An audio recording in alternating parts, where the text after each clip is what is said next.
So this article is going to talk to us about witchcraft and how people are identified. In the 17th century, when the Puritans left England and set off to seek religious freedom in America, the fear of witchcraft was very real. For thousands of years, Satan was blamed for any and all oddities and mysteries in life. Anyone who was in opposition to the concepts or ideas of Christianity was said to be connected to Satan and his evil work, and therefore considered a heretic. Under the duress of extreme torture, many accused heretics confessed on flying on poles, practicing magic, engaging in sexual misconduct, and seeing Satan in various forms. In 1487, the Malleus Maleficarum, which means Hammer of Witches, was published, and quickly became the official text for the detection and persecution of witches. The Malleus Maleficarum told tales of women, the weaker and less intellectual beings according to the text, who under the influence of the devil had sexual intercourse with demons, killed babies, destroyed crops, and caused general mayhem. Witches were blamed for unexpected deaths, natural disasters, sterility, sick livestock, and even strange weather. Also within the text, there were methods for prosecuting a witch, including stripping the accused and inspecting the body for signs such as unusual birthmarks, believed to be the devil's mark. When the Malleus Maleficarum was written, the idea of witchcraft was not popularly accepted, but the text quickly convinced many of the threat and danger of witches. So some of the ways that people would be accused are when their things could not be explained, right? So it says in here, when babies died, witches were accused. When crops were destroyed, could have been a drought year, right? Could have been a flood, witches were accused. Here, natural disasters. Unexpected deaths, sterility, when people couldn't get pregnant, they were blamed. Sick livestock, people were blamed, witches were blamed. And even strange weather. You know how you have that weird warm day when it's supposed to be really cold? Witches were blamed for that too. Witches were used as, or witchcraft, or, working with the devil was used as a scapegoat for many, many things that they did not have explanations for during this time.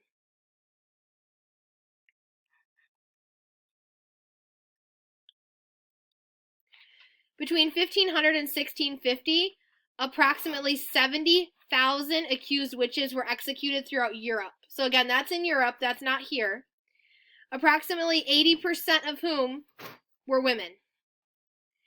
Those who were accused were usually social outcasts, elderly women, single mothers, widows, the disabled, the poor, husbands of women accused of witchcraft, and those who publicly denied the existence of witches. The most prevalent of these witch hunts occurred through history were times of political and social strife. People wanted someone to blame for their misfortune and would literally hunt down their scapegoats. So let's think of this. Social outcasts. Who in the crucible right now is considered a social outcast that was blamed? Alex? Tituba, that's one.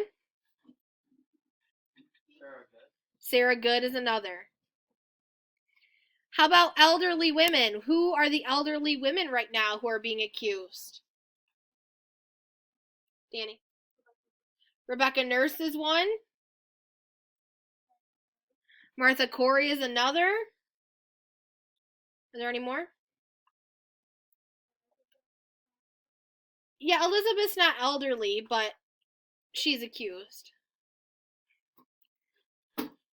How about single mothers? Or soon to be single mothers? Sarah Good? Widows? We haven't gotten any widows yet. We haven't got any people who are disabled yet. The poor? Sarah Good. And Goody Osborne. Husbands of women accused of witchcraft So who might be in trouble here? John and Giles Corey and Mr. Nurse. And those who publicly denied the existence of witches. Who has publicly denied? Elizabeth, yes. So we see these here, right? Some examples. The accused were usually guilty until proven innocent, which goes against what our culture is now, right? Innocent until proven guilty. The courts of New England recognized two forms of evidence of witchcraft. So you could do these two things to be accused. Either an eyewitness account or a confession. So that means if I wanted to get somebody accused, I could say, hey, Tessa flew out the window last night and visited me in my sleep. She's accused of witchcraft. And there's nothing she could do about it. Or somebody could confess that they're a witch. Since very few confessed of their own will, torture was used to coerce a confession.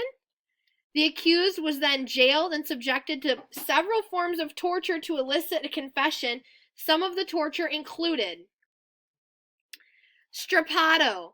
The accused was bound and hung by her arms, which were tied behind her back. Weights were hung from her feet to increase the pain and usually caused her arms to break off at the shoulders. Break at the shoulders. Swimming. It was believed that a witch would not sink in water. The accused was tied up and thrown into a lake or pond. A witch would float, and the innocent would sink. Which means that usually people drowned, and then they were like, oh, they weren't a witch after all. Oh, well. Okay, the next one. Ordeal by fire. The defendant was forced to carry or walk on hot coals, and the burns were wrapped and treated. And if after 3 days, upon examination of the wounds, if there was still an open sore, the defendant was obviously guilty of being a witch. What? Ordeal by water. The defendant was forced to repeatedly place her arm in a pot of boiling water. Again, if there was still evidence of the burn after only 3 days, she was found guilty of being a witch.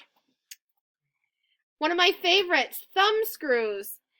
The accused's thumbs were placed in a vise and crushed incrementally to extract a confession. Pricking.